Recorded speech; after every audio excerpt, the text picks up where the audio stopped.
here. Okay, it looks like I might be live. So, hi everyone. In case we're already streaming, I don't think there's anyone here yet, but in case we're already streaming, hi. we're trying to figure this out. All right, good. Let me see if I can get the thing up and running here, so I can keep track of some of it too. Can you? Because I know the audio will get fucky if I start saying stuff. Can you confirm that the audio is working? Yeah. Blah, blah, blah, blah, blah. Yeah. And while you're doing that, I'm going to at everyone, which I know they always love.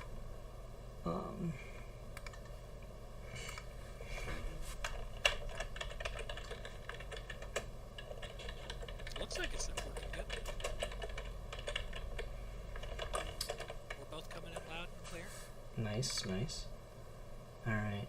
Riddler Lego Building live stream. It's got the Geeky Gentleman default thumb. Oh well.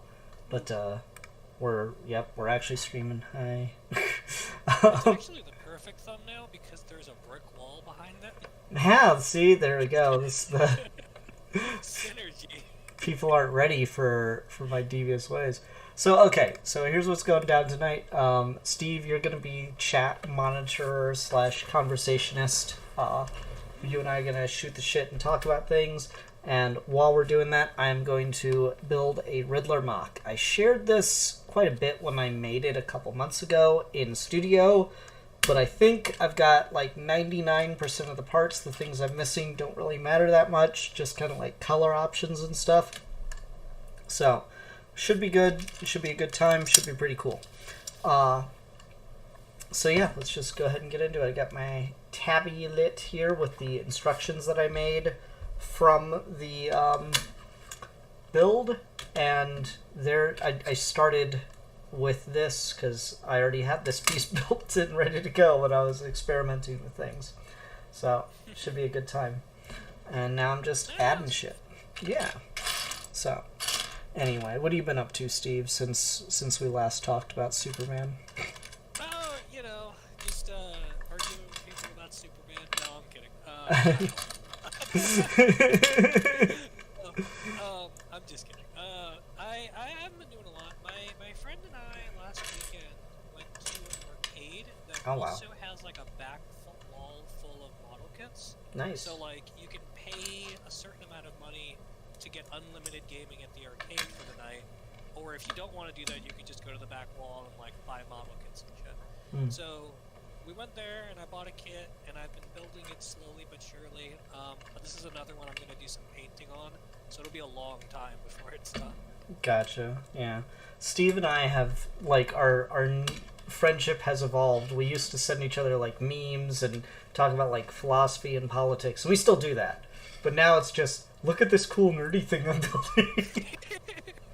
It's honestly a lot of fun because you and I run into all the same problems, just yours is for Legos and mine's for Gundam. Yeah, 100%. 100%. There's a lot of overlap.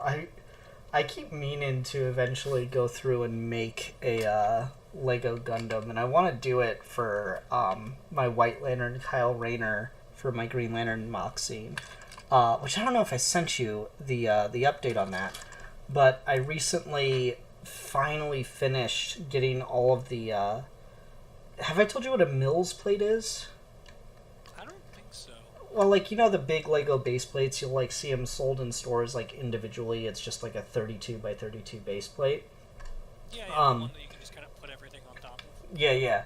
So, a Mills plate is, like, one of those with a bunch of 2 by 2 bricks, and then on top of that, you put, like, standard Lego plate, so it just creates, like, this absolute, like, unit of strength. Like, I've seen people, like, stand on them and they'll be supported, and they use them to, like, do, like, sideways road building for their cities and stuff. And I used to have my whole Green Lantern scene just on the table, just put the sets directly on the table surface, and, like, it looked fine. But I started seeing all these people doing Mills plates, and I was like, oh, that looks so good. So I decided to do it for my stuff. And I finally finished getting all the mills done last night, and it's been like 2 years of getting stuff together for that because it is so goddamn expensive. It's crazy expensive for something that like not a lot of people are gonna care about, but just it looks so like clean. So like right now it's funny to say that because right now the office is just an absolute like train wreck because I just had to take so much off in order to get the plates in and down and stuff, and I didn't have time to go through and remake everything. And we've hit our first "Don't I Have One of Those" of the night, folks. Oh no! I poured out all my green pieces because I thought I might need some green stuff to do some of these builds. These piles, dude? Yes, I organized it by putting all of the pieces I needed for this build into one bag. You should be grateful that I'm not sitting here going through loose bags. This is chaos, man! You're just rummaging around. You could have organized these. No, that's part of the fun, is like finding the pieces and digging through, and like the ASMR demands it, Steve. You need the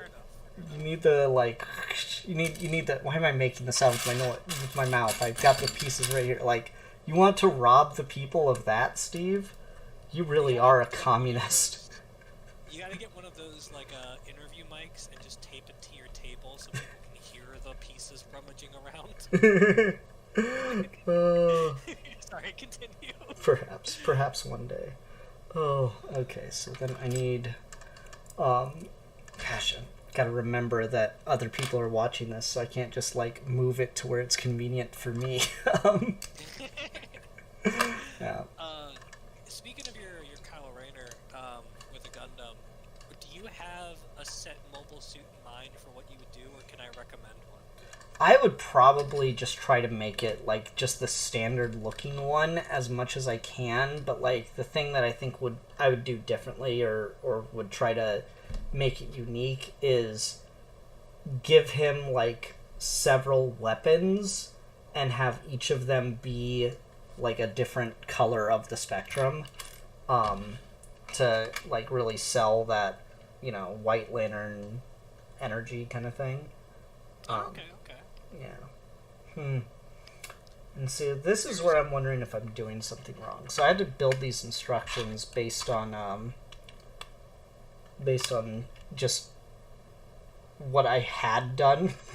And I'm sure it will all work together eventually again, but right now this piece is just chilling here. Hopefully I lock it in pretty soon. It looks green, so you're halfway there. Yeah, it's in the right spot, but I'm sitting there, I'm like, is that supposed to be connected to anything? Not yet. And I'm like, oh no. That's the problem with building things digitally, is you don't have as much of that like sense of actual connection and feel of it. So just like, there's no gravity in in studios, so you kind of just have to roll with it. Sometimes you also don't have an appreciation for how hard it would be to get into a specific spot. I've run into that a lot lately. Oh yeah? Do they have digital Gundams? There is some places you can go to kind of do mock-ups and stuff, and I'll watch a lot of videos on people ASMR style building shit just so I kind of understand the flow of things if I don't want to read the instructions all the way through. Gotcha. A lot of the steps are redundant no matter what you build. No, that makes sense. But I've run into this issue lately where a lot of Gundams have these inner frames that are just gray gunmetal and the armor is supposed to go on top of it. But they're designed in a way where they're supposed to visually be piping and stuff that you're supposed to detail and paint. And I've never been doing that. And now that I've built so many, because the armor is there, there's just no way to get in there with a paintbrush. So I have to leave the armor off and do it. It's very annoying. Interesting. That is Leah banging on my office door right now. So something like that. She's just been not wanting to go to bed lately. It's been quite fun. Um, Dang. it's summertime. Don't want to go to bed at 8 o'clock? Can't relate. Yeah. Oh, Steve. Oh, this is supposed to click here? Question mark? It's like I designed it or something. No, that doesn't look right. Yeah.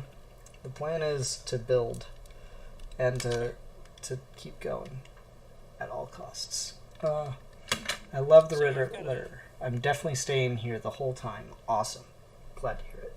Anyway, you were talking about like Kyle Rayner Gundam recommendations. Yeah. Depending on what direction you wanted to go, there's a couple that feel like they'd be very appropriate for Kyle's personality. So, like, if you want to go with one that's just a lot of weapons, there's this one called the Gundam Heavy Arms, and it's basically got every single gun-themed weapon you can think of. It's got giant Gatling gun, it's got, like, chest rockets, it's got rocket launchers, it's got arm turrets. It's just like, imagine if War Machine was a Gundam. Just armed to the teeth kind of thing. Yeah, see, that's kind of the vibe I would go with, is to try to match just the ludicrous nature of Kyle's weaponry and stuff. Yeah, I can message you a picture of it to see if you're curious, but it's a fun design. Depending on how you build it, it might be like too top heavy, but I imagine you'll figure that out. Yeah. Someone says, "Are you building Dano Riddler?" Like, oh, that's the fucking guy from the Batman, the movie I dislike. Yeah, the movie I dislike. No. Do that with the Legos, though. Like, that seems like it'd be hard. Well, the thing is, they made a Lego minifig of him, and he looks just as bad as he does in the movie. I think he looks fine in the movie for what they're trying to go for. I just feel like that outfit, like, it's just very tight, mask wrapped around his face in a green coat. Like, there's not much to do there with Legos, I would think. Yeah, I don't know. You could probably do it, like, as a sculptural build. 2, 3, 4, 5, 6. Which Riddler is what they're asking, but it's just the Riddler, as far as I understand. Yep, just Lego Riddler. I'm using the movie figure one because he's got the cool hat with the hair, and I like that detail. I've got another. Did you carry one? No, it's just this is from the Lego Batman movie. Oh, that Lego Batman movie. Okay, that makes more sense. Dano Riddler looks very obese. Oof. You said it, not me. Well, I said it, but you know what I mean. So, do you remember in Batman the Animated Series how certain villains would just get random redesigns, and sometimes it'd be an upgrade like the Scarecrow one, and then other times they would just get worse? Do you remember when they made Riddler bald? Yeah, like he does not appear much when he comes back. It's like I think the only time he gets a speaking line, because I watch a lot of Watchtower Database, and they do like just obsessively meticulous research on a lot of this stuff.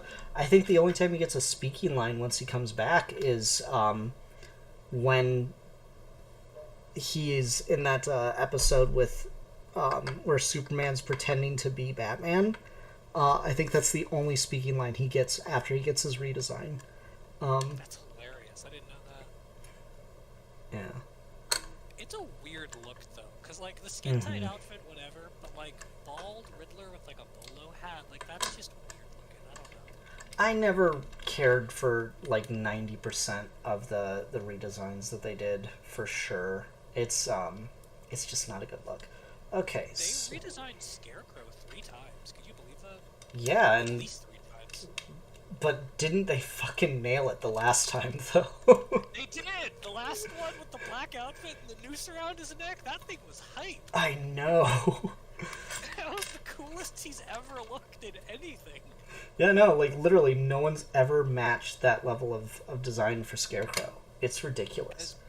As bad as the Tinian Batman run is, the Jimenez redesign for Scarecrow is actually pretty hype. I don't know if you've seen that one. Nah, see, I've really fallen off of mainstream comics. For better or worse, I'm not sure, but... No, for better. The Tinian run is bad. I'm kind of there with you. I don't really read anything current anymore. But this was back when I was still keeping up with Batman. Yeah.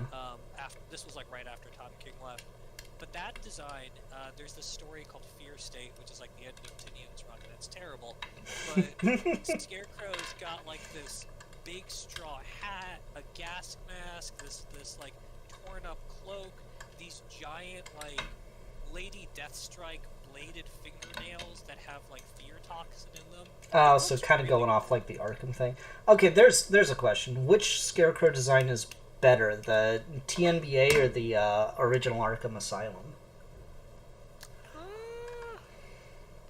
I don't love the Arkham Asylum one. Really? So I'd probably go with the animated one. Yeah. That's surprising. The Arkham one's a little over-designed. Okay. I mean, I think that one just got like the iconography idea, like the Freddy Krueger gloves with the fear toxin, I think was just such a knocked out of the park kind of design that like I don't think anyone's quite matched since. And now I'm questioning things because this doesn't look right.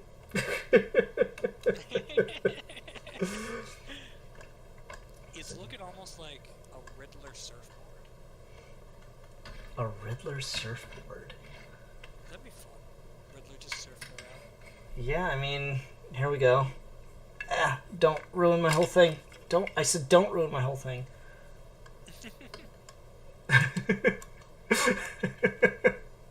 There you go. Surfing Batman. This is my custom minifig of the Dick Knight. That's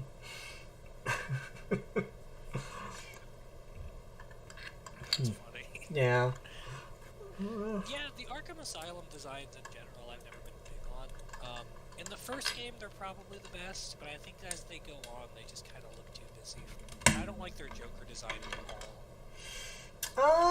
I don't know. I go back and forth on it. I will agree that I think they're very busy, but I think that's just kind of like video game aesthetics of the time, especially demand that.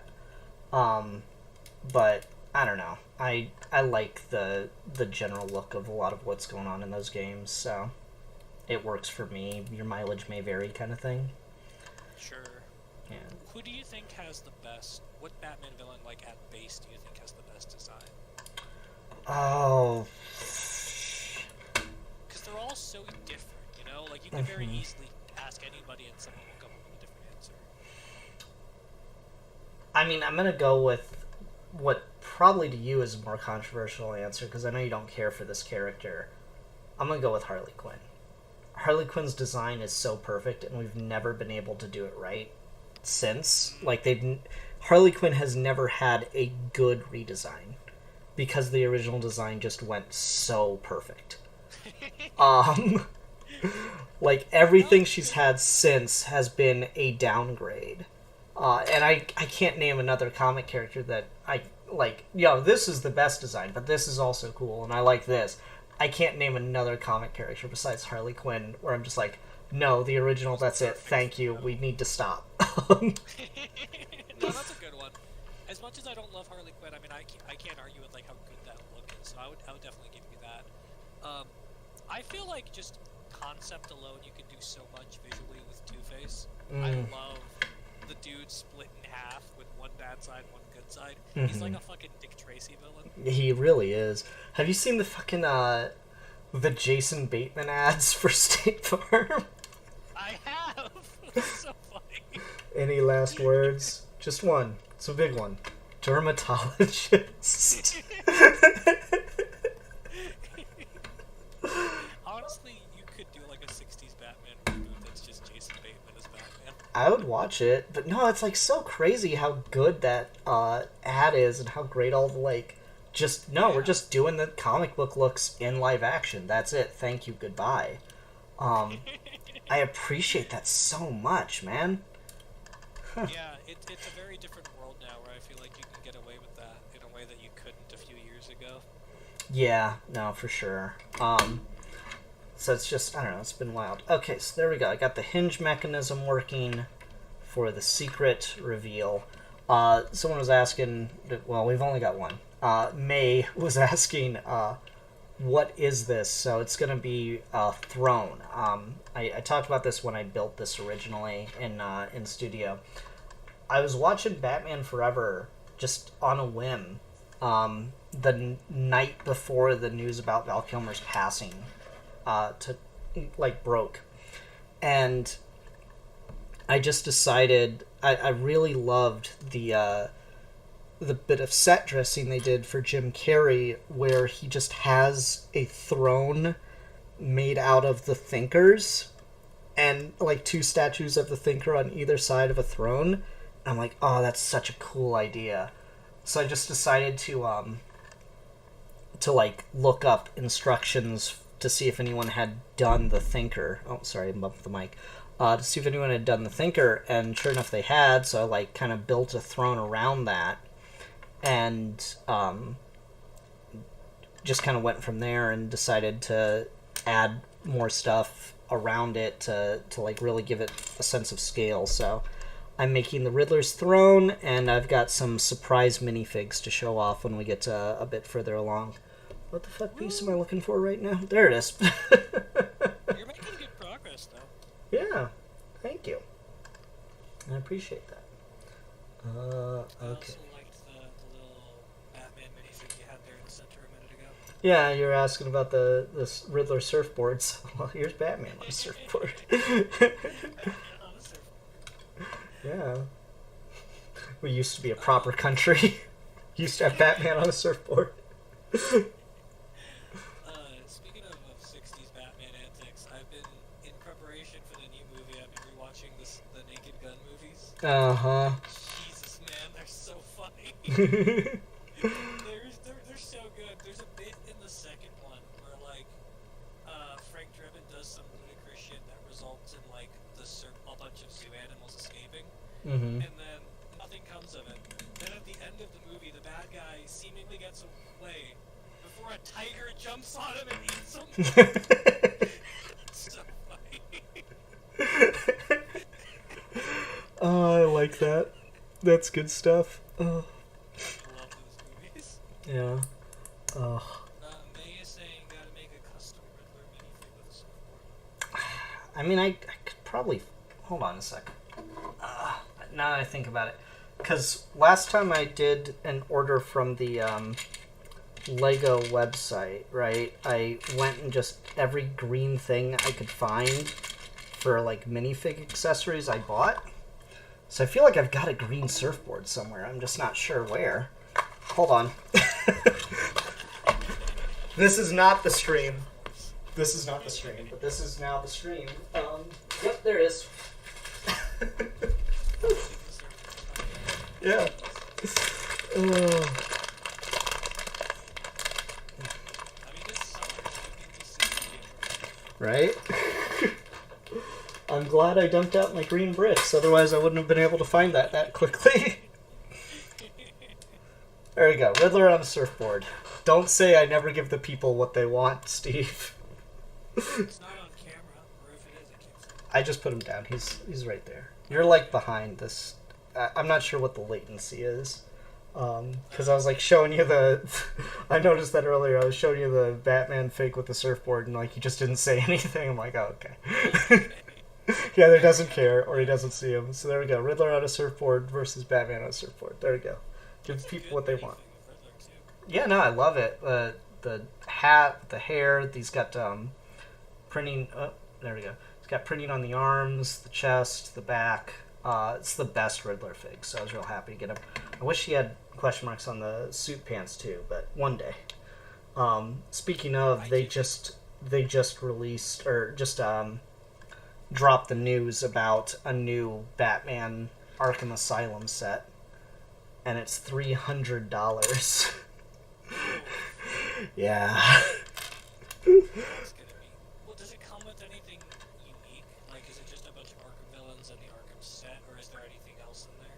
It's got Batwoman and Batwing in it. Oh man! Right? Fun to have. I know. The whole Bat family. Why are they in that set? That's weird. Because they haven't, like, the problem that Lego has with their adult market thing is they've got to, like, find ways to integrate different characters and stuff because they know that the adult fans are like clamoring to get XYZ thing. So they gotta, try to market it in such a way and get the things when they need them and yada yada yada. Still though, if the set sells well, do you think it'll be expensive to buy those minifigs separately? Probably, but at the same time, I wanted an Arkham set anyway. I think it would work well with my DC scene. Because the nice thing about it is once you've got a whole ass building, it, especially with like superhero stuff, it becomes so much easier to, like, you'd think, oh, the building, it takes up so much space. It does, but superheroes, they all fly and shit. So you can just start, like, posing them on top of buildings and, like, out windows and just, like, flying around the set, and it just looks so cool. Yeah, I mean, it kind of unites all of your Batman Lego stuff in one consolidated place. Yeah, so, I don't know. I'm sitting there, like, doing the mental math on if I can afford to... Like, I could afford to get it, but at the same time, like, Haley and I are wanting to do, like, a little, family vacation. We want to go to the Ohio Ren Fair. Oh, fun. Yeah, in a couple, like, in September, I'm taking much time off and stuff, so we wanted to go to the Ohio Ren Fair, and we were looking at the pricing for that, and, like, for one day, it's $90 for the whole family just to get in and get tickets, and we're sitting there going, do we want to do more than one day, or maybe, maybe not. But I'm like, well, so if we did more than one day, plus hotel fees and everything, it'd probably be about $300. So then when you like put that in the context of getting a Lego set, you're like, man, am I really about to literally spend an entire family vacation's worth of money on some fucking Legos? And the answer might just be yes. Now, I thought I had... Sorry, go ahead.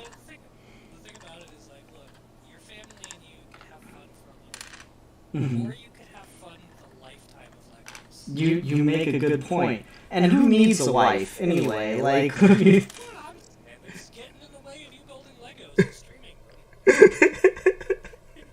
them. Now, shit, I thought I had... I know I didn't have it in green, but I thought I threw one in here in black for this express purpose.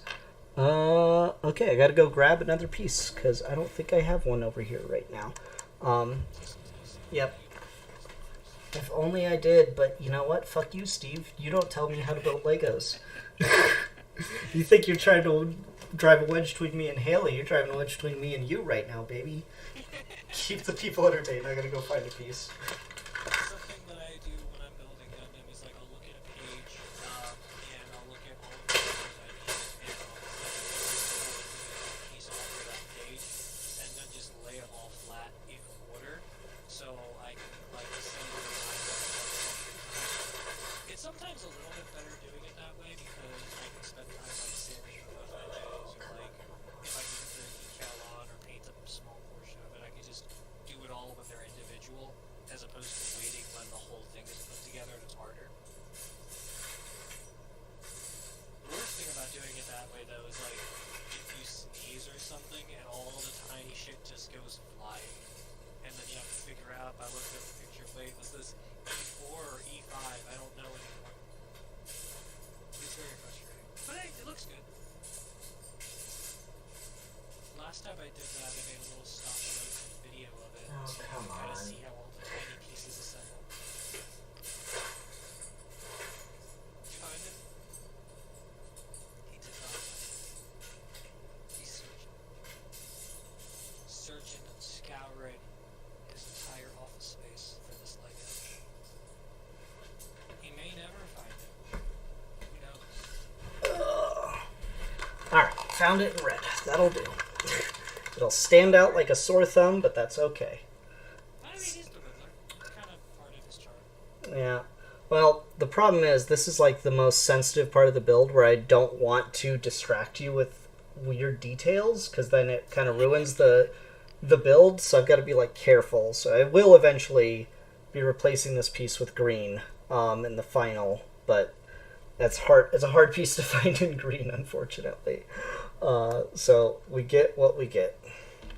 I'm curious to see how this whole thing is going to scale, because just based on the pieces you have, it seems like it's going to be a massive I mean, yeah. And that's what makes it cool. I mean, no, absolutely, but I'm just curious to see how it'll look when it's done. I mean, it's gonna be pretty big. There's no denying that one. Hey, go Yeah. big or go home. Yeah. If anything, if if anyone really identifies with rap culture, it's the Riddler. Nah, just kidding. So, Larfleeze identifies strongly with rap culture. so there's a quarterback. I know you don't watch sports, but there's a quarterback for the Cincinnati Bengals, Joe Burrow. Mm-hmm. And last year he had his house broken into. Mm-hmm. And they didn't get away with much. Like everyone was fine, no one was hurt or anything. But like before that, he announced that he was gonna buy one of the Dark Knight tumblers. Oh man. And it was gonna get, yeah, it's the coolest thing ever. And he made this video where he was talking about it, and then he made a joke about like how he was just gonna like dress up in a full bat suit and drive it around, and it would have been really fucking cool. But then someone broke into his house, so he ended up having to cancel the order because he just didn't like want to have to deal with the publicity of that and having his house broken into and all that shit. But it led to the greatest headline in I think football history, where it's like Joe Burrow cancels Batmobile order after his house was broken into. That's when you need it the most. What are you talking about? Yeah. So that could go one of two ways, right? Either someone convinced you not to, or Batman broke into your house because you tried to buy his car. Man, I don't know. I wouldn't be fucking with Batman. That's what I'm saying, right? Trying to buy off Wayne assets? No, thank you. Right? God, that's so funny. Oh. Yeah, that's good. I remember watching a lot of the featurettes for Batman Begins and Dark Knight back in the day, and how like they made the Tumbler physically to do basically everything you see it do in the movie. Just how nuts that is. It is the coolest Batmobile for sure. Just for that reason of it can actually do all the stuff. Yeah, and like how it's got little cameras everywhere, because if you're just using mirrors, you could not see for shit trying to drive that thing. It's super cool. Yeah. Funny enough, you bring it up because I think one of the next builds I'm gonna do is someone made a tumbler Lego build out of just standard bricks and stuff, but they made it minifig scale, and they also added. I get so nuts over like play feature style stuff. They added a play feature where the bat pod actually comes out of the thing. Oh, dude, you gotta make that. That's so cool. That's so fucking cool. Yeah, I'll send you the video of it because he posted the instructions fairly recently, and I'm like, yeah, that looks legit as fuck. The Tumbler is a Batmobile I've come around on more and more as I've gotten older, just because of how it looks in that movie. It's the coolest thing ever. Like the scene in Batman Begins where he's using it to drive Rachel to the Batcave and the cops are chasing him. It just looks so epic as it's jumping across rooftops, and like how all the lights are off and then he turns the lights on and drives out from behind them, and how he like jumps over the creek into the waterfall to get to the cave. It's just such a cool action set piece. Oh, it is. I adore it. Just how everything like comes together in that movie. Like Batman Begins gets a lot of hate. It's like, oh, Borefest begins. I'm like, really, guys? Really? I like the movie. I think the first hour is the best, and I think it gets much duller after the first hour. But the stuff with the Tumbler, I do like quite a bit. Yeah. I don't know. I've always liked Batman Begins. Why am I using 1x1s here? I need to make that a 1x2, which means I need to go find a fucking piece again, and Steve's gonna love me for that. This is the fun part about doing it digitally. Is like, I'm sure at one point in the design process it made sense to, oh, this just needs to be a 1x1, but I probably couldn't see what I was building at that point.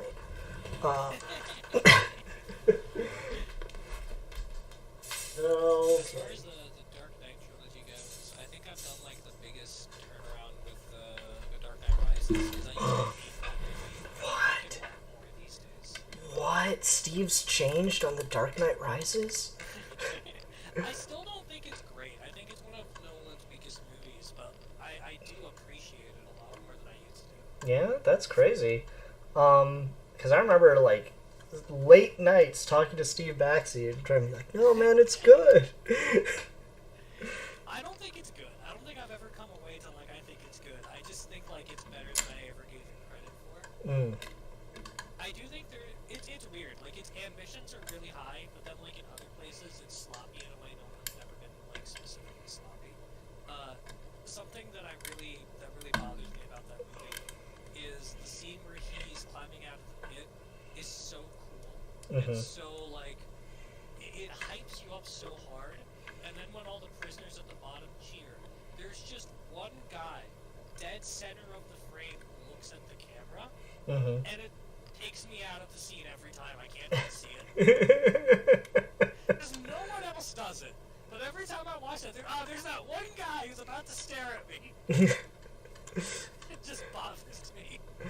And it's one of the things where I'm like, there's no way like Nolan will let that slide on any other movie, but clearly this one, it was a matter of like, it's such hard work that certain bad things just slip by. Yeah, I don't know. I've come away from that one more, and I tend to think that he just, like, was so caught up in, like, the studio stuff for that film that he didn't really have time to make it as polished as he normally would. Well, and also just, like, the epic scale of the extras and stuff like that. Like, he was doing stuff in that movie that even now, like, 10 years removed, we have a hard time getting studios to want to do. Yeah, no, for sure. Where's it at? He was really trying to make that, like, what if Batman was a 60s biblical epic, except in the modern world? It's basically Spartacus the movie with Batman. Yeah, and I always appreciate it for that. Again, I just get annoyed that, like, I think Dark Knight Rises and Avengers was where we started to see it got worse after Force Awakens, but I think Dark Knight Rises and Avengers is where we started to see the, like, well, I want to have a different opinion, and I want to be critical of the thing, and, you know, like, the team sports of it all really started there, and so I just got annoyed that, like, oh, but how did he get back to Gotham became the only thing people fucking talked about in the whole movie. And I'm like, guys, you would not give a shit in any other movie. It's the same thing with, like, Man of Steel, where it's like, well, how many civilians did Superman kill? None. The buildings were empty. Because clearly you're putting more thought into it than Zack Snyder ever did. Yeah, there is just something in the Kool-Aid when it comes to comic book movies from that era, where I just feel like the spaces to talk about them critically were all bad at it, and we didn't like quite have the vocabulary in the spaces to talk about these like good movies, because the conversation was just dominated by like, you know, people like us, like teenagers essentially, or young adults, who didn't have enough knowledge about things like film history to watch a movie and be like, ah yes, this is why this is versus why this is not. And then you get a whole crowd of those people that just never grow out of that sensibility, and now they're like 30-year-old men who still talk like teenagers about it. Yeah. No, I think you just are right. It's funny, like, every now and then someone will send me like a Geek Evolution video. I stopped watching their videos years and years and years ago. But every now and then someone will like send me a video like, "Hey, did you see this?" And I'll be like, "No, I didn't." And then when I watch what they sent me, I'm like, "Oh, so clearly the critical capacity of this channel has not changed. Good to know." Yeah. I look back on that. It's such an odd time to think back to. Yeah. Well, I mean, was worth it in the end. If not for Geek Evolution, I wouldn't have met Steve Baxi, and he's a pretty cool guy, so. That's true. Steve is a cool guy that he met. Yep. So, with your Riddler setup, are you going to have any henchmen to go with it? Those are the surprise minifigs at the end. But since you mentioned it, it's just the time to show them. So I'll put them down here in the middle of the screen. You could have lied. Yeah. So I made Echo and Query. I don't know if I got their names in the right order there, but I just did like my own concept of designs, but based on the concept of like Riddler's crazy hench girls. So I wanted one to, and I also headcanon them as lesbians, so I wanted one to be, like, more butch, so she got, like, a mohawk. And I gave her, like, a big-ass pipe wrench and a revolver, and the other one I wanted to be more, like, ditzy crazy, so I gave her, like, pink hair and lipstick and a stick of dynamite, and she's even got pink rollerblades on. Um, yeah. Yeah, so those are my Riddler hench girl designs. Because I don't know. Echo and Queer is such, like, a fun concept that doesn't get played around with enough. They look really, really good, too. Thank you. I worked hard. Don't ask me how I did it. I just did it. It was hard. I don't... We may have talked about this. I don't remember. Like, circling back to cool designs and cool henchmen. Do you remember the Kabuki twins from the Batman? Yeah, I like them. They were cool. Yeah. I like things about them more than just them as themselves. I would like them more if not for the fact that, like, Penguin was also fighting Batman. And, like, arguably did a much better job than either of them, so I'm not really sure why he kept them around. That show never really, like, went into, like, who are these people? Where did he get them from? What's their relationship? Yeah.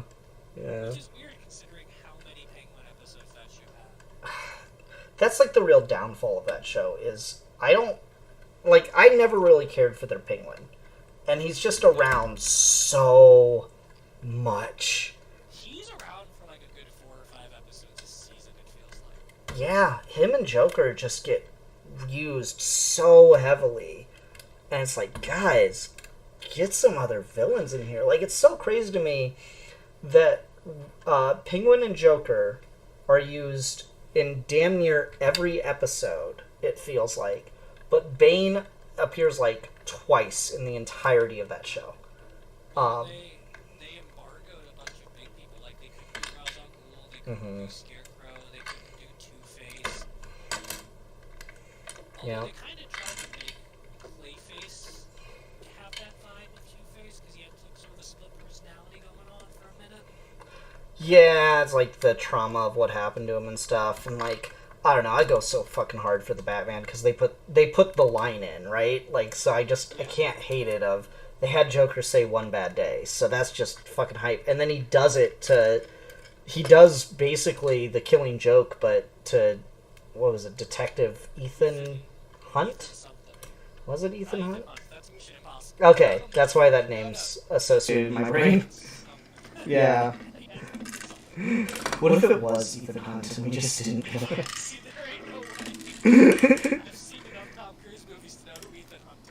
No, like, what if they just did that as, like, a reference and we never got it? Oh, maybe. No. But, to your point, though, yeah, they did do the Killing Joke, except with Ethan. But I like their take on the Joker a lot. I like his voice actor, I like their design, I thought he was good. I love Kevin Michael Richardson's Joker. I argue that, like, the voice and design you can argue about all day. I think that comes down to a matter of preference, but I would say that I think he is much better written than the Joker is in Batman the Animated Series. I agree with that. Yeah. You remember Superhero Enthusiast back in the day? Yeah. I don't remember, I haven't talked to them in a really long time. They made a really good video essay years ago about how the Joker in the animated series is extremely insecure and how he can never be the butt of a joke. And so most of the plots revolved around him either feeling embarrassed or being brought down because he was embarrassed publicly or something like that. And I think that's kind of the essence of why that Joker, like, never really clicked for me, is that he never felt, like, super funny. He always just kind of felt pathetic. And that's kind of what Return of the Joker does at the end of the day, right? It's just like, Terry's not a good foil for Joker because Joker can't get a rise out of Terry. That's why he wins at the end. And I think that's why I like the Batman version better, is like that version, that one legitimately felt like a dude who had nothing to lose. Yeah, 100%. I thought that was so cool about him is he's just there to fuck shit. Like, Yeah. especially just from the get-go, he's just so maniacal and doing it for the love of the game. That was my problem with animated series Joker is, like, he doesn't really buy what he's selling, was my takeaway for him. Like, he would say all the crazy stuff, but then you'd, like, just abandon all that and get like lines that were objectively funny but just didn't feel like true to, the heart of the character for whatever that's worth. Of, like, oh, I'm crazy enough to fight Batman but not the IRS, and it's like, well, it's a funny line, but like, really? I think that's why their Laughing Fish adaptation doesn't quite work for me. Mm-hmm. Is if you read the two issues of the Englehart Rogers Laughing Fish, like, that is 100% in that story of Joker who's just fucking crazy. Yeah. Like, nothing about what he says makes any goddamn sense. He's just in it for the crazy. And the animated series version, I don't know, I just never got that feeling from him, no matter how many times I like read that comic or watch that episode. It never quite feels like that Joker, like you said, like he's buying what he's selling. Yeah. Which is fine, like, you can have that take, but I think because of how hard that show tries to, like, push the Batman-Joker relationship stuff, especially by the time you get the Arkham games, which are sort of like an epilogue to that universe, even though they're not canon with it, I don't think that show does a whole lot to get you there. Yeah, I would tend to agree with that. Like, it is weird that they made such a big deal out of Mark Hamill and Kevin Conroy coming back for the Arkham games, even though they honestly never really left. That Yeah, exactly. that it just felt like just such a different take on the characters. Because I believe the Joker in the Arkham games is buying what he's selling. Yeah. The Arkham game version feels like a vastly different, more fleshed out character, but that's also why I don't like Hamill and Conroy in those games, is because, number one, it's sort of like that animated movie problem we have, where, like, you hire big name voice actors who aren't actually voice actors. Yeah. So the character models and the voices don't feel like they're coming from the same place. Every time I listen to Hamill and Conroy in the Arkham games, their voices just don't feel like they should be coming out of those bodies or from that style. And they feel like such different characters that every time you hear Conroy kind of give a TAS style delivery of a line that is very much not TAS, I just get like this dissonant effect from it. No, I can agree with that. Okay, so this part I initially had built very differently on the design, but I just didn't like it, so I decided to play around with the pieces I had on hand, and this was what I created out of it, is the actual seat for him. And then there's, on the back, I did a custom sticker, and it says, "What did the genius say to the bat?" So that's going to become important later. That's a surprise to help us later. Oh no, is it a riddle? Yes. Who could have thought? Yeah, I know, right? That's cool though, it looks really good. Thank you. Yeah, so it's May says the throne is beginning to look like a throne, and yes, it is. So this is like the main structure of the thrones. You've got like the steps up to the chair.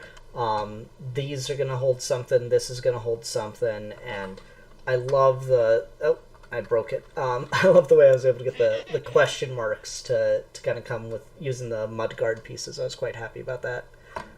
Did you like custom print the sticker? Yep. It's just a piece of vinyl that's printed on there. Oh, the thing broke in a way I wasn't expecting. Huh. There we go. Yeah. Well, I was expecting it to break because it's a pretty tenuous connection. This is not like a build for travel, so to speak. Again, it's so funny designing digitally versus in hand. I make stuff so much stronger. I would never have let some of this pass if I was making it by hand. Because I reinforce the crap out of everything I make because I'm just traumatized from being a kid and having my build break because the old style of building that I grew up with wasn't very strong. So like I over-engineer the shit out of everything that I make by hand, but since I was doing this in studio, I wasn't really paying attention to the gravity, and I figured I'll just fix it later. So we'll see. I might go back and fix it. I don't know if you did it on purpose, but if you rotate the throne the other way, yeah, like you're doing, the steps, because they're alternating black and white, and because they're blocked off by the two arms chairs on the side, it almost looks like the letter E. Oh, I didn't think of it that way. That's kind of cool. Yeah. Yeah. Yeah, you know what I should have done is make it so that when the door here folds out, it creates a question mark. But I mean, it kind of looks like one, and you squint. That's question mark shape. Hold on, I'm gonna grab something because this isn't the first Riddler build I've done. Prepare for chaos as everything breaks. Get off, Damien. Terrible things about Legos is that there's just so much, and you can build so many things, and there's just not enough space in the world for it. Yep. Now I'm running into that problem right now. Silver Swan Wonder Woman custom build. Purist build minifig. Just for fun. I have her attached to my Riddler copter, which is shaped like a question mark. And uses Lego vine pieces to create the blades of the helicopter because I like how they look like question marks. And I got the idea for this build from a single line of dialogue in a comic book.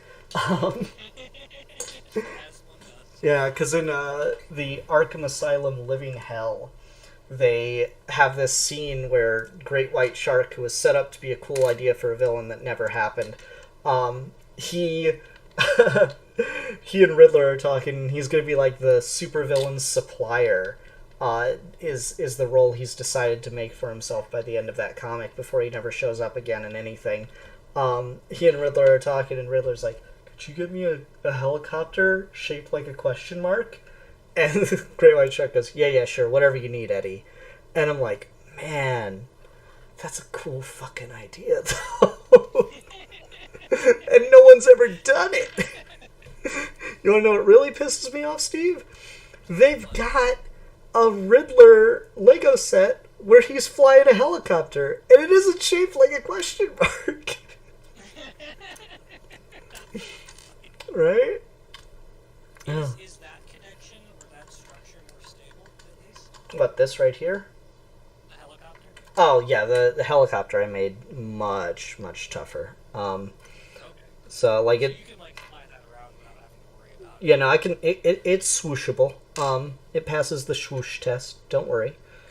Be not concerned. Oh, where'd they go? Okay, so now I need you, and I've got... Is it just... No, it should just be 1x2s. I swear I saw them earlier, but where are they at? What did you do with them, Steve? I ate them, obviously. Oh, why would you do such a thing? I was hungry, dude. You're right. I didn't even bring you snackies. Yeah. That was wrong of me, Steve. I'm sorry. Do you, the character you mentioned, that's like the supplier of the supervillains, Mm-hmm. Tinian actually had a cool idea for a Batman villain that showed up in this run that's kind of similar. Is it the real estate agent?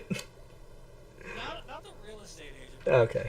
I can't remember what his name was. It's been a while since I've read this run. It was years ago. But like, there's this character who shows up periodically, who's essentially just like the underworld banker.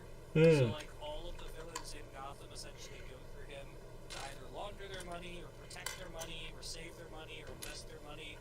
I can't remember what the fuck his name was, but he was a cool idea. Yeah. Not sure if I decided to just build around those or what, but it's just aesthetic, so I'm not really going to worry about it right this second. So those will go there, and then they need this whole apparatus to attach. Yeah, it's weird. I swear I saw some of those somewhere, but I don't know, maybe I just moved things around too much, or who knows what happened. Where's the other one? Can Steve's volume be higher? Yes, I could do that. Hold on. desktop audio. Are you at all worried about trying to put multiple figures on the throne without it collapsing, or is it more stable than I'm giving it credit for? It's a little more stable than that. Mainly the part that's unstable is right about here. And even then, I've reinforced that decently. So it's the throne itself and the platforms that the thinkers are going to sit in. Let me just increase your volume to 128%. Yeah, hopefully that helps. If not, I can also increase my computer volume, and that should help too. Do you remember that movie, This is Spinal Tap? Yeah. There's that scene where they go and try to, like, buy the amplifiers, and he's like, I want this one, because it goes up to 11. It's such a good movie. But why don't they just make 10 higher? But you don't understand. It goes up to 11. Oh. There was an anniversary re-release of that in theaters, and I'm so bummed I didn't go, because I love that movie. Yeah? I've seen bits and pieces of it. I don't think I've ever actually had the chance to sit down and watch the whole thing. You liked Popstar, right? Back when you watched that? Yep. It's very similar to that. So, like, if you liked Popstar, you'll like the vibe of that. Okay. I might have to get around to it, because I've seen clips and it's always cracked me up, but I've just, never had the opportunity to go watch it. Okay, so the throne is technically done, and now I'm building the thinkers. So I gotta do two of these. Go on either side of the throne? Yeah, you see where these two black things are? Basically where the thinkers are gonna be sitting down at. Oh, okay. Yeah. Yeah. They're pretty big. They're not gonna be, like, to the scale of the Jim Carrey movie thing. These are just, it's one of those inspired by things more than it's a direct make of. I like well enough to do direct builds, or when people do direct builds, but I have more fun just, like, inspired by kind of stuff as opposed to directly trying to copy. Oh wait, I'm doing that backwards. I need to do it this way twice. Especially when you're doing things to the scale of Legos, I feel like you do kind of have to take those liberties anyway. Oh, dude, minifigure scale is hard. Yeah, like, they're not consistent at all, it seems like. People have, like, done whole videos discussing it. Like, they're basically all just overweight short people. Is like the concept of the minifig. Because just the scaling doesn't really make any sense when you, like, look at them, compared to other things. So, like, I don't know, I try to get where it looks at least kind of right together, even if it doesn't, like, you just squint and turn your brain off. Superman isn't actually 6 feet tall compared to my, by scale 20-foot Doomsday. They're just, Doomsday's just bigger than Superman, so it works. Sometimes, though, like, just the comedic effect of how big the big figs can be compared to the minifigs is fun enough that I don't mind it. Yeah. Well, the thing I've been trying to do recently, I've, like, really unlocked a lot of creativity from, is I'm trying to make all these builds that are, like, the same scale as a big fig, but actually flexible, because, like, I like the look of the big figs well enough, but the fact that, like, only their arms move, and sometimes, like, more recently, they've made their heads move, and that's it. Just feels like you're getting, like, screwed. It doesn't feel like it works properly with minifig. I'm like, just, they should have the same points of articulation as a minifig. It's weird that they don't.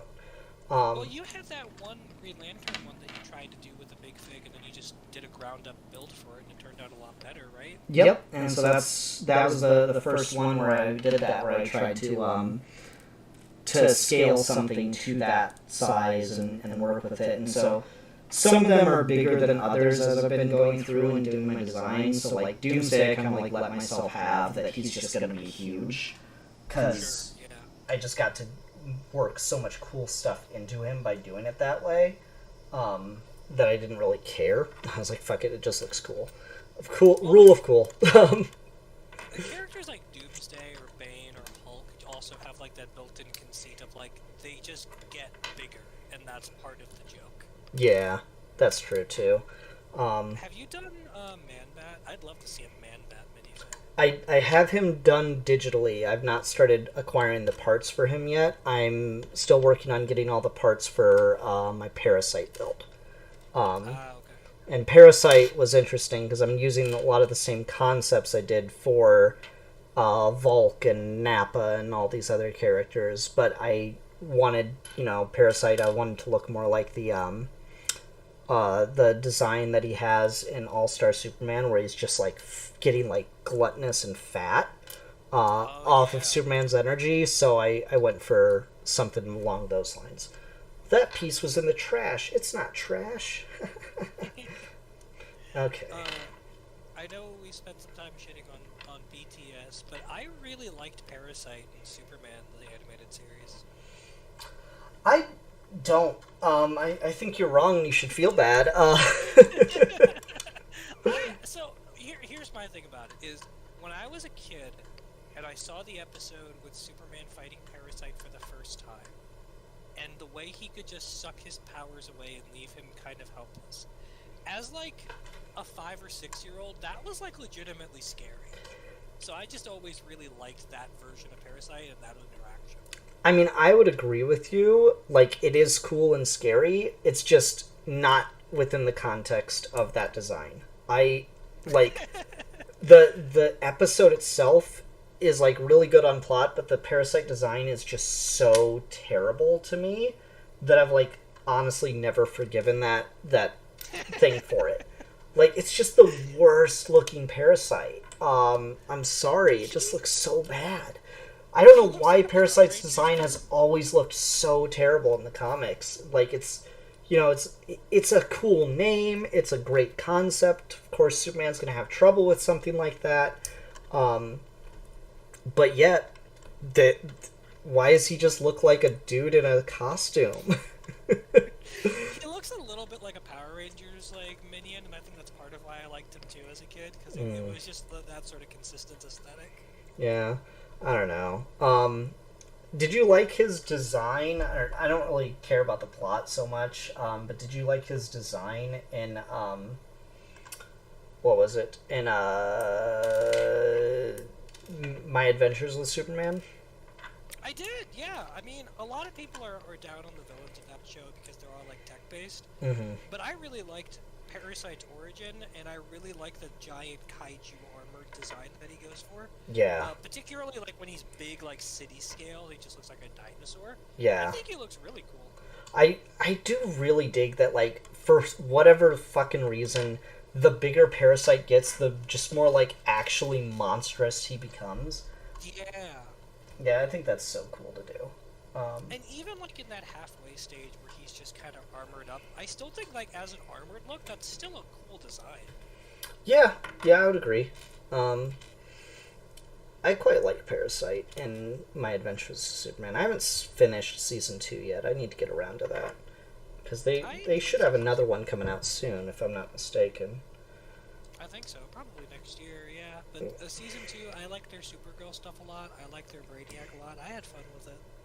I forgot it was Brainiac in that. Yeah.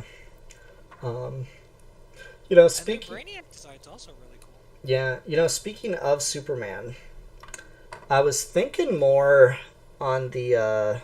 spoilers for Superman, by the way.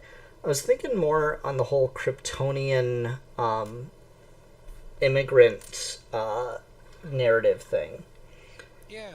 And I think I might actually like that choice a lot more upon my second viewing than I did initially. Because, like, what I was thinking of is one of my favorite, like, rhetorical devices to use in argument with someone is just like, okay, say I just give you what the fuck you're arguing for. That doesn't necessitate what you're saying is going to happen. Is just one of my favorite, like, little fuck you moves to do to someone. And so I was thinking about it within that context of Superman, and I'm like, no, that's kind of what's going on with Gunn, is he's like, all right, even if you say that, like, people are sending immigrants to the United States to invade and take over and blah blah blah and like ruin the genetic blah blah blah blah. That doesn't necessitate that like they are going to do that, because everybody is just a person, is a human being. And so as long as they are greeted when they come here with love and affection and with open arms, then we really should have no fear that they would ever do anything like that. Is kind of the read I'm starting to have. I don't know if I 100% want to stand by that yet, but that's like, I think that ties in really well, especially with the speech about like, I'm just human, every day I'm doing my best just like you, kind of thing that he goes on about at the end. So I'm kind of sitting on that more. I'm like, I don't know if that's 100% the take, but that's starting to be where I'm kind of coming away from it with. I like that twist in general. I'd be curious to see like if there's any sort of ramifications for that later. But I like that Gunn sticking to his guns about the origin twist not being retconnable. Like this is just what it's going to be. Mm-hmm. My takeaway from it was sort of more so, I've got a lot of problems with the idea of Superman as an immigrant metaphor in general, because he's sort of so bound up in American culture for his entire publication history, and he's used as a sort of device for American values in so many ways, even in like the interpretation you have, right? Like that whole idea of people coming here and being greeted with kindness and still doing good, that is kind of like, in one sense, the promise of what America as a melting pot should be. So there is still kind of an America-centric idea of that, and there's still that sort of dark return of that, of like, even if you want to say Superman is an immigrant, quote-unquote, he is presenting an image of a certain kind of American values to the world, and that's not always something that's going to work, and it's not always something that's going to come off well. So I love this idea of making the L's evil, because it sort of has this meta effect of like, okay, even if Superman is rooted in a sort of fascistic country like Krypton or America, that doesn't necessitate that that's what he has to be as a concept. So like if Superman as an immigrant metaphor fails because he comes from power and wealth and a fascist white country, what if we just made his parents powerful and white and fascist too? And he just outright rejects that, and he rejects his roots in that metaphor. I kind of dig that too. I don't know if the movie does enough for that interpretation either, but I think there's a lot more room to make the character grow if you're not bound up in all the Krypton bullshit that the movies usually are. I do appreciate it for just being different, if nothing else, but I don't know, like I said, the idea of what if because people are trying to attack the movie now and say like, well, the one thing that it really marketed itself on as an immigrant story is the thing that it does the worst. And I'm like, I don't know if I 100% agree with that or not, because I don't 100% agree with that either. I think a lot of people's criticisms of that movie, like I think there are some warranted ones, but I think then there's a lot of them that are just straight up disingenuous. Yeah, no, I could see that. I might go see it again on Friday because I don't feel like seeing the Fantastic Four movie, and I kind of need a movie to watch, so I might go see Superman again. Yeah. Oh my God, did you see it was going around on Twitter, did you see the cup that they made to go with Fantastic Four movie? Like the merch cup they made for that? Like, wait, like a popcorn bucket kind of thing? Or? Yeah, like a drink cup. I did not. What is it? Hold on, I'm just gonna show it to you. This is bad presenting, because I'm not gonna take the time to try to put this so that the audience can see it. So you guys go look up the Mr. Fantastic drink cup on your own time. But I'm just gonna send it to Steve. I don't understand how no one said anything the whole time. Oh gosh, I gotta open this. Whoa, okay. And the way that he's just staring at you as you suck his dick. He's like, yeah, that's right. That's so good. Oh my god.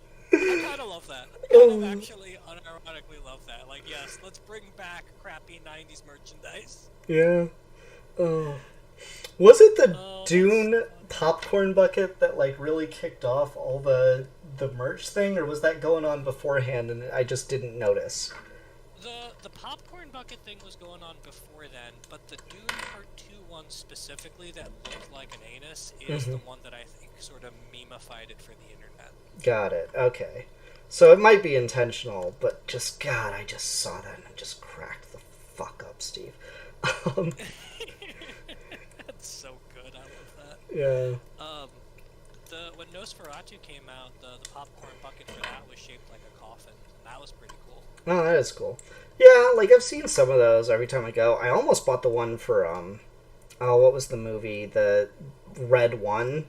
I almost bought one of the things for that because I saw it in theaters. It was just like a beer stein for the Krampus, and I was like, oh, that's just kind of cool independently. But then it was like $15. I'm like, I don't know. Yeah, it's kind of become its own little niche market, and people like upsell them on the internet now. So like the joy of it's sort of gone. But if you can organically run into one that's good, there's nothing wrong with getting it. Yeah, that's kind of the feeling I'm getting from it. Yeah, The I guess I Deadpool just and grab Wolverine those. one was definitely one that was like designed to be outrageous, and it kind of failed because they were trying to be intentional with it. Yeah, I remember that one. And like because I thought it was just the Dune thing that like that was the first one that I saw ever floating around. But I guess they were just Dune going one for is it for a long time. Yeah, the Dune one was the one where like that one was a real situation of like, oh, I guess no one thought about this. But yeah, the whole idea of doing popcorn buckets had been going around for a while. That's cool. No way, only Steve gets it. Bro, show us too. You're gonna have to go look it up. Yep, go Google it. Assuming you can get Google to cooperate, Google it. Yeah, Google it. Then sift through all the AI garbage. So like, here's what you gotta do. You gotta go to Google. You gotta scroll through all the sponsored links, and then scroll through all the AI, and then like 60, 70 meters deep, you'll probably find it. Yeah, remember when like the meme used to be, "Oh, you're never gonna find this. You're gonna have to go to page 2 of Google." And now it's just no, it's so unreliable. Legitimately, you just have to go to page 2 of Google now. Oh my god.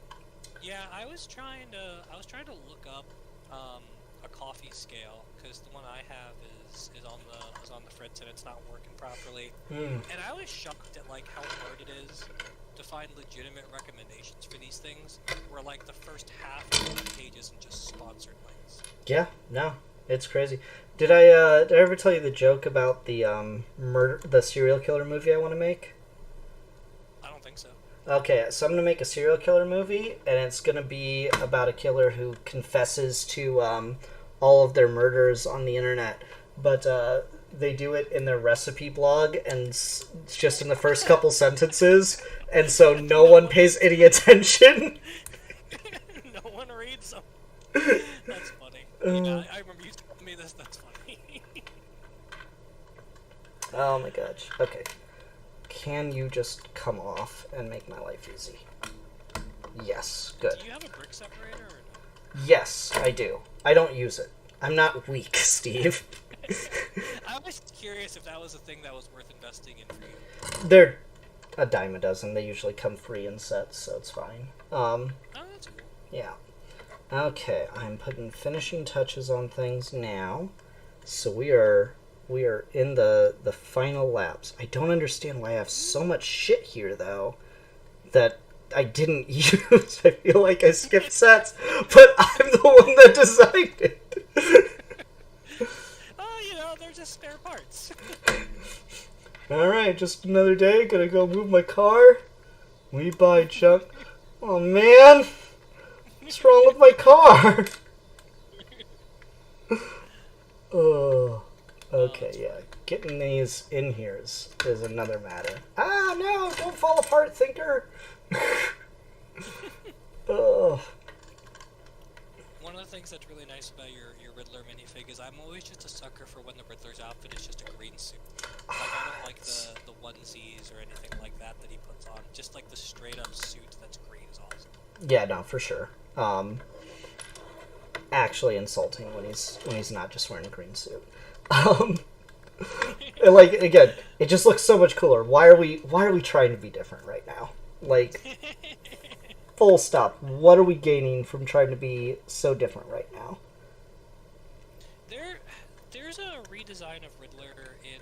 I don't know why I'm thinking about the Tinian run so much today, but there's a redesign in the Tinian run of Batman with the Riddler, and he's got, like, a weird arched back and, like, protrusions on him and stuff. It's a really weird look. I don't know what he was thinking of that. Yeah, I remember that. I remember reading that, like, first issue where he shows up and being like, "You, why?" Yeah, it's just a weird idea. I don't get it.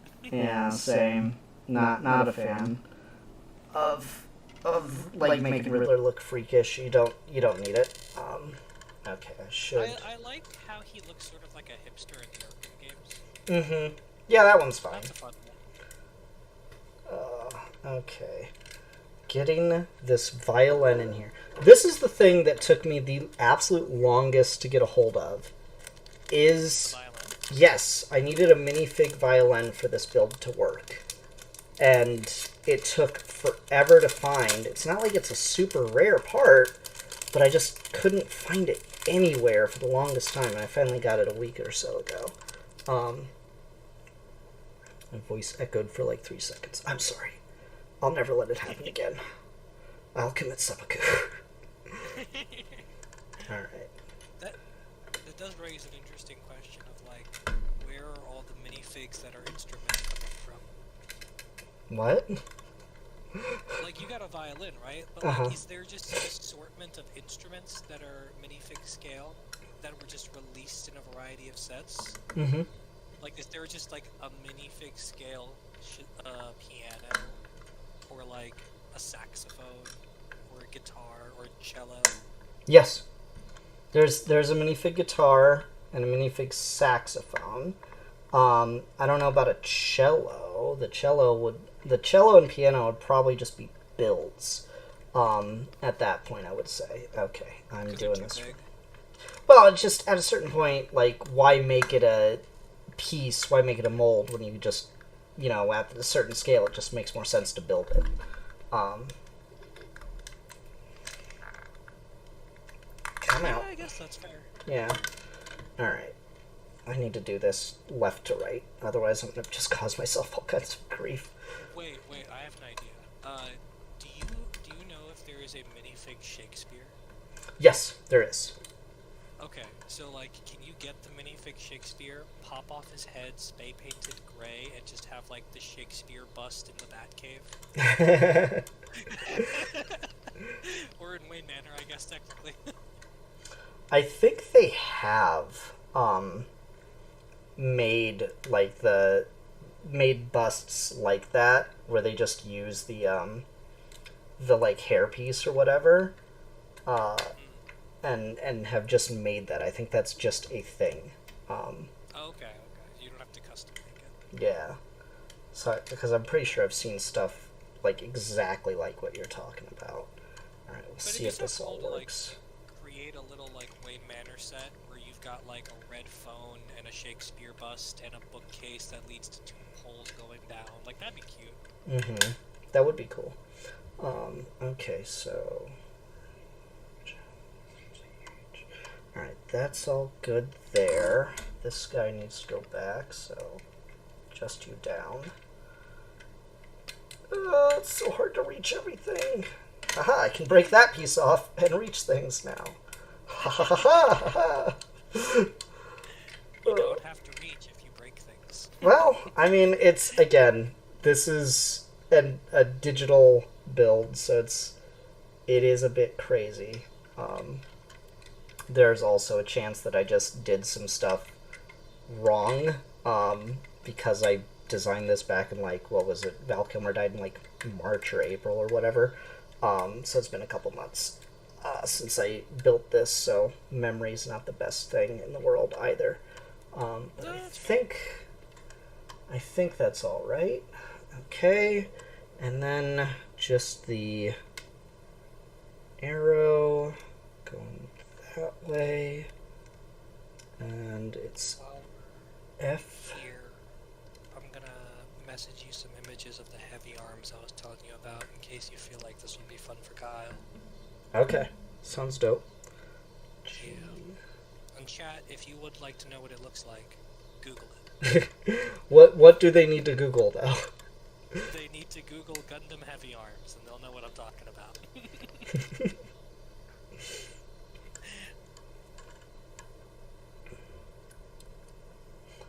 It's looking really good, though. Yeah, I'm almost there. Alright, so the question is, this was the hardest thing to get in the digital build and get everything to close. And I don't have it in the right spot because the violin's getting in the way. Okay, so I need to position the violin further back, which is really hard to do. I have to keep breaking things and repositioning things. This is going to take a minute, I think. I'm just going to take this whole thing off and make my life easier. It's not as massive as I thought it was going to be, but it's definitely really big. Yeah, you know. Well, like, because the Thinker build came with, like, a pedestal as part of it. Yeah. And so I was like, well, I'll just use that and scale it up further and further. And whether or not that was a good idea, who's to say? Certainly not I. But, so, like, adding steps to get to a throne to sit between the things and yada yada yada. One thing led to another. Suddenly I was married, you know, it's just... Married, 2 kids, spending your Tuesday nights streaming Legos. Yeah, you know, the dream. Oh, okay, so I got that in there. Put the lid back on. Center it more. Yeah. Okay, yes, you can still see the fiddles. That's fine. Alright, and will it close without knocking anything else over? Would I knock over the H? The H needs to go further back.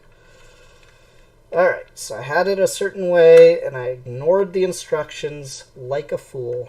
You ignored the instructions that you yourself made. Well, what the fuck does that guy know?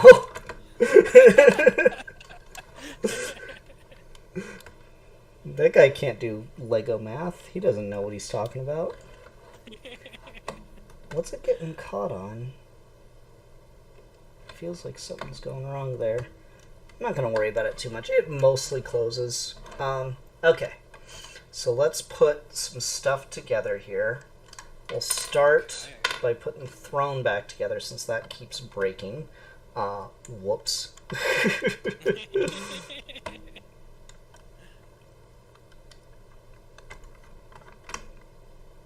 Do I need to add? I think I need to add a plate there. So we'll just do that right now. And I think that'll make the throne hold better, because I think the throne was falling off because it wasn't used to being attached there. So plate on, that's great. Add Riddler, Mr. Center of Attention. This is a super weak fucking connection. Alright, that's good. That's just part of how it is. Try to form the question mark. So this is not an official Lego piece. This is a custom piece by Big Kid Bricks. You can buy like a little Riddler trophy looking piece that came with this minifig. I couldn't find it at the time, so I just bought theirs. And so I had to make the whole throne so the whole cane could just slide in and out of the throne like that. So I had to redo how the throne worked. I don't seem to have the side pieces for these guys, so instead of worrying about it, I'm just going to put... Are you sure? You have a whole assortment of pieces next to you that you didn't do anything with. I know! I don't know what happened. Well, like, some of it was like... It's working. Look at all the extra pieces, dude. Well, some of it was like, well, maybe I'll try this, or maybe I'll try that. Okay. Kind of logic. Yeah. He looks good on his little throne, though. Yeah. So then I attach the thinkers, and I got to be able to reach under the set to do this, which is easier said than done. So I just put... yeah. No, I don't... Where the fuck were the black things for? Why do I have this piece? What was I doing?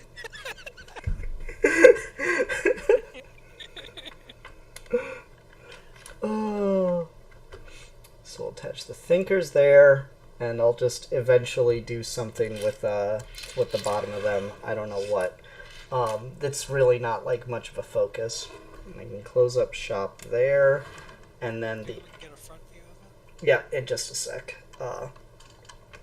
Okay, then I got query and echo, and they go on the side. Alright.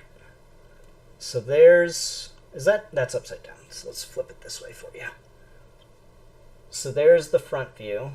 I could reposition one of the thinkers, but that's fine. Yeah, I'll do that later. So there's the front view.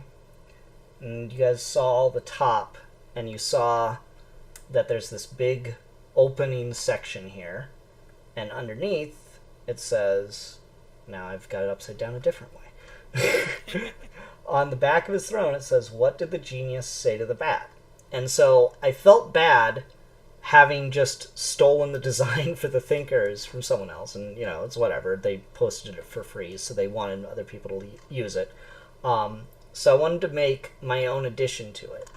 And so when you open up the back, you're greeted with a riddle. What did the genius say to the bat? And there's the riddle. Built out of Lego. Oh, that's so cool. Yeah. I dig that. Yeah. So I'm trying to make sure you can see it all. But we've got some pieces here that form an R. Then we've got the violin. Then there's a gem next to a little arrow pointing backwards. There's a piece that looks like a T, piece that looks like an H. And then this guy's really hard to see. Trying to get the lighting right. And then there's a bat. And then on the other side, you've got the letters FGB going into a little Lego trash can.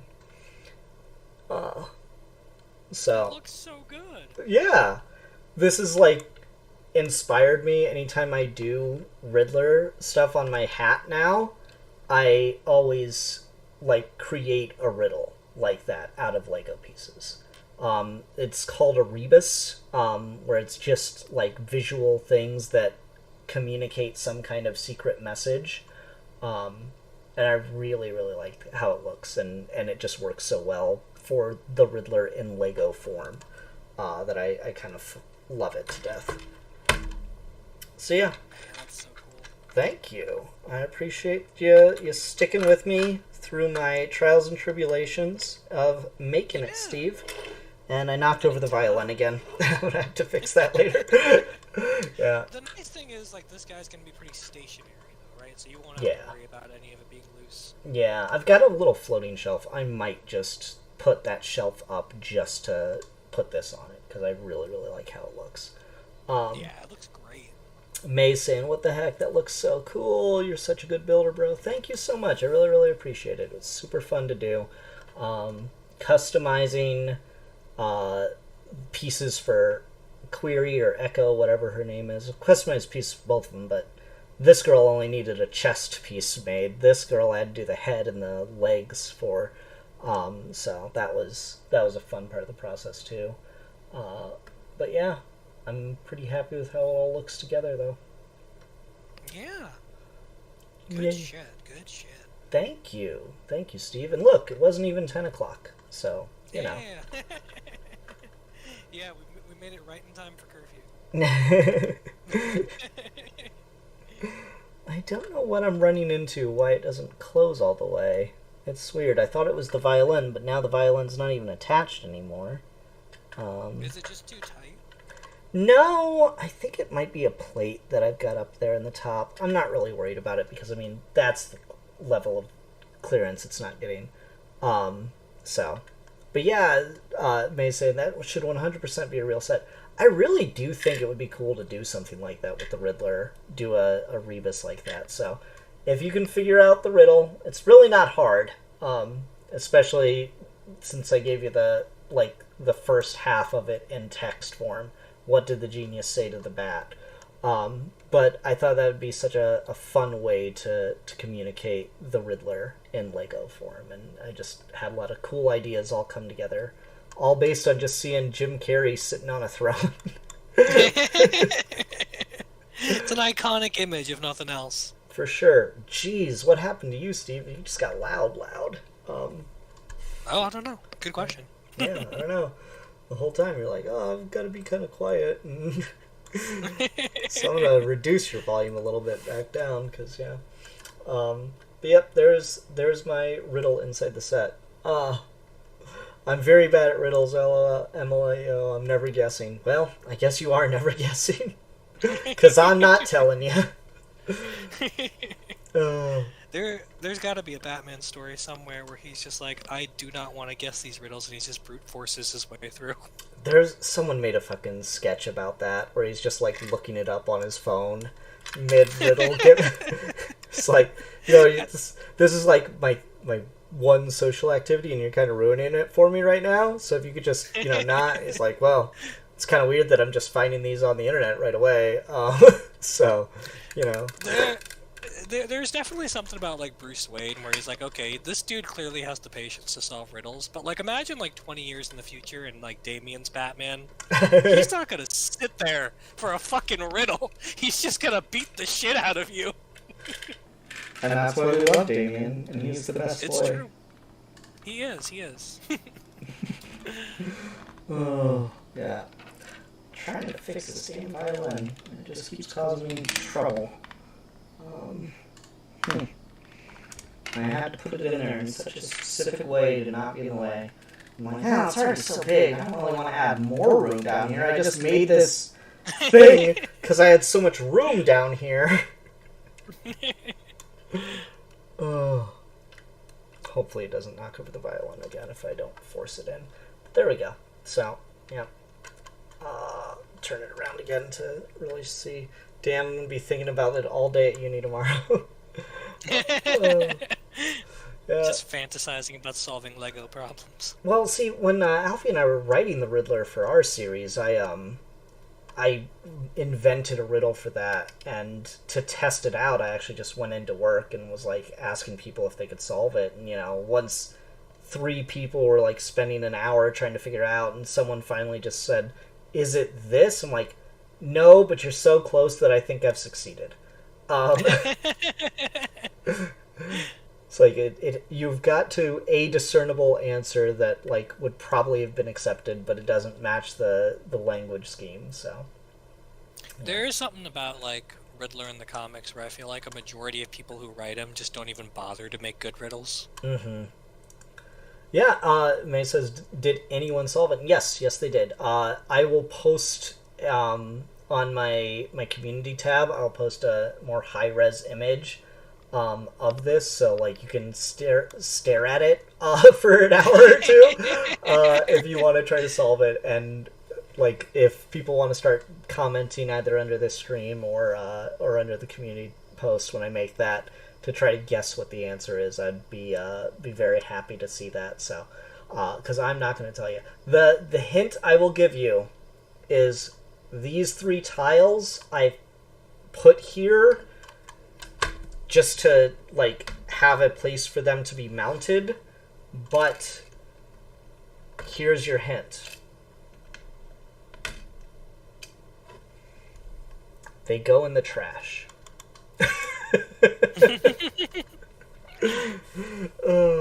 Alright. Happy hunting. Yeah, okay. Well, I think that'll do it for the evening. Everyone, thanks so much for watching. Until next time, we're just going to keep on chatting and building Legos and stuff. So this went really well. I'll probably do another mock build live stream whenever I get my fucking tiles from Lego for my Mogo build. God damn it. All right.